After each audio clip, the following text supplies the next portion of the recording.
السلام عليكم ورحمة الله تعالى وبركاته، ومرحبا بكم في هذا الفيديو الذي سوف نشرح فيه بانل كينج. هذا السيرفر بين أشهر السيرفرات الموجودة في سوق الاي بي تي في. هذه هي واجهة البانل. ندخل البانل،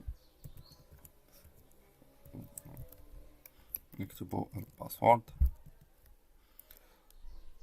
نضغط هنا لحل الكاباتشا.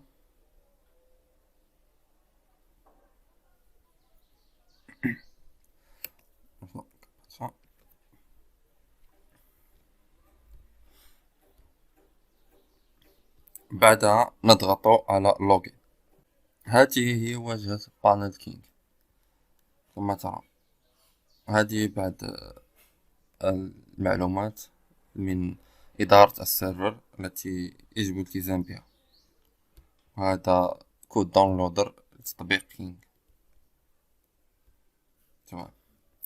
لإنشاء اشتراك تجريبي في هذا السيرفر نذهب إلى Alliance، بعدها Users،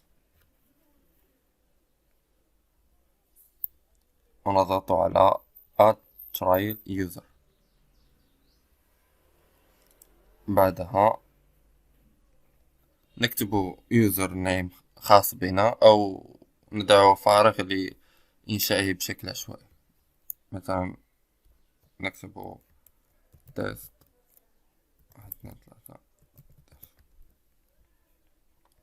بعدها نختار كينج 24 ساعة للاشتراك التجريبي يدوم مدة 24 ساعة. بعدها نضغط على سيف.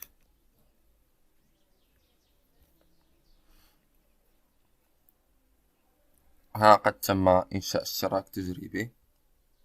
للحصول على رابط امبرائي نضغط على هذا، ولقد تم نسخه كما ترون. ها هو هذا الرابط الامبرائي، نقوم بإرساله للعميل أو إدخاله في IPTV بلاير الخاص به. إذا أردنا مثلا تمديد الاشتراك نضغط على هذا Extend،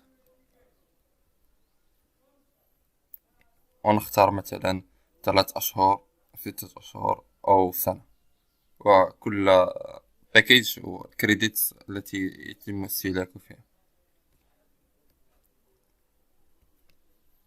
هذا كل ما في الأمر. إذا أردت الحصول على هذا البانل، يعني كينج بانل، راسلنا على الواتساب الظاهر في الشاشة.